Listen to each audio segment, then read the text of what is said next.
ఉన్నావా? చెప్పు. రాత్రి 7:30కి వెళ్ళామండి. ఫోను పగిలిపోతే అది చూపించుకుంటాకి వెళ్ళాం. వచ్చేసాం 7:30కి 8:30 ఆ టైంలో వచ్చేసాం. వచ్చేసి కాసేపు కూర్చున్నాం. కూర్చున్న తర్వాత భోంచేసాం. ఆయన కొంచెం తాగేసి ఉన్నాడు. తాగేసి ఇంటికి కూడా తెచ్చుకున్నాడు. ముందు తెచ్చుకుని ఇంటికాడ కూడా తాగాడు మళ్ళీ. తాగిన తర్వాత ఇప్పుడు ఒక అరగంటగా అన్నం పెట్టమన్నాడు. కొంచెం పెట్టాను. పెట్టాక పడుకున్నాడు. సందకాడ ఇద్దరం కాసేపు అక్కడే పడుకుంటాం. కొద్దిసేపు ఊరికే పడుకుంటాం 10 దాకా. తర్వాత అన్నాడు నన్ను ప్యాసకు తీసుకెళ్ళమన్నాడు. ప్యాసకు నన్ను లేపమన్నాడు. లేపమంటే లేపుకొని తీసుకొచ్చి బాగా కొంచెం ఫుల్ అయ్యి ఉన్నాడు. లేపుకొచ్చా ప్యాసకు తీసుకొస్తే లేపుకొచ్చాను. వెళ్ళి కోసుకున్నాడు. మళ్ళీ కాళ్ళు గడికి తీసుకెళ్ళి ఇంట్లో పడుకోబెట్టా. పడుకోబెట్టి ఆయన పక్కన ఏళ్ళు పొంగలు పడుతుంది అన్నాడు.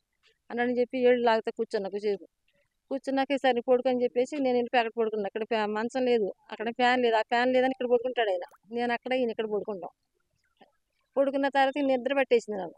నిద్ర పట్టేసిన తర్వాత మరి టైం ఎంత అయిందో తెలియదు కానీ ఇక మరి తలుపు తీసేసి పడుకున్నాను. నేను ఒక తలుపు వేసి ఒక తలుపు తీసేసి పడుకున్నాను.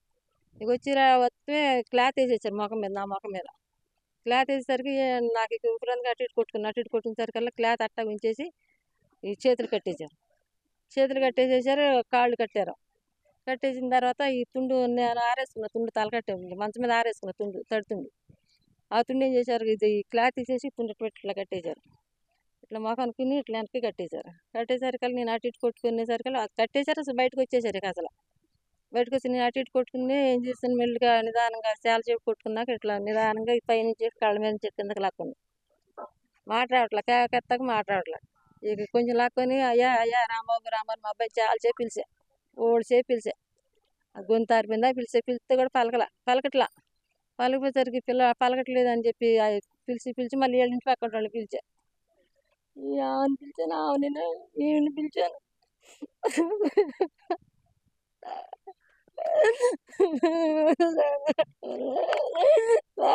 తాతయ్య అరుపులాడతాడు. అప్పుడు వచ్చారు అప్పుడు వచ్చేసరికి నేను ఒక బుద్ధి ఎక్కువ గుమ్మం కాడికి వచ్చి కూర్చున్నమ్మా నాకు కట్టేశారమ్మా తలుపు తోసేమ్మని చెప్పి ఆ పిల్లంటే ఆ పిల్ల వచ్చి ఆ తలుపు కొంచెం పక్క తోసేసి నన్ను కట్లు వడది చేసింది. అప్పుడు వీళ్ళు అనుకుంటున్నారు 3:30 అయింది టైం అనుకుంటున్నారు వీళ్ళు. కట్లు వడిచేసి అమ్మ నేను రాంబాబు పిలుతుంటే పలకట్లేదమ్మా చూడండి అమ్మ ఏమైంది చూడండి. నాకు ఇక గొంతు ఆరిపోయి నాకు భయం వచ్చేసి అక్కడే కూర్చుని పోయాక నేను కూర్చుని పోయేసారు కదా చూశారు. వాళ్ళు చూసి పిల్లని వాళ్ళు కొట్టేసి ఇంకెక్కడ పలుకుతాడు, నువ్వు కేగతే ఎక్కడ పలుకుతాడు అన్నారు. అది జరిగింది.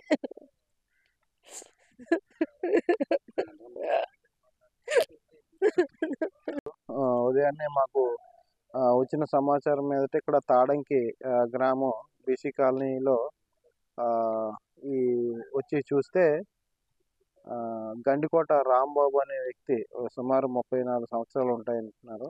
అతను తల మీద దెబ్బలతో పడుకున్నటువంటి మంచం మీదే చనిపోయి ఉన్నాడు. తల్లి పక్క గదిలో పడుకొని ఉంది. ఆమె చేతులు కాళ్ళు ఎవరో గుర్తు తెలియని వ్యక్తులు కట్టేసి ఉన్నారని చెప్పేసి చెప్తుంది. దీని మీద ప్రాథమికంగా మేము ఇమీడియట్గా దర్యాప్తు ప్రారంభించాం. పవనముక్కల పోలీసు సాధ్యమైన త్వరలో దాన్ని క్రాక్ చేయడానికి ప్రయత్నం చేస్తాం. ప్రాథమికంగా కేసు రిజిస్టర్ చేసి కేసు నమోదు చేసి మేము దర్యాప్తు అయితే ప్రారంభించామండి. అన్ని కోణాల్లో మేము దర్యాప్తు ప్రారంభించాం కాబట్టి త్వరలో తెలిస్తే మీకు విషయాలు తెలియజేస్తాం. అందరిని పిలిపించాడు. క్లూస్ టీమ్ని పిలిపిస్తున్నాము, వచ్చేస్తున్నారు, దగ్గరలో ఉన్నారు. డాగ్ స్క్వాడ్ వస్తుంది. చూసి ఇంకా అన్ని ఏదైతే మా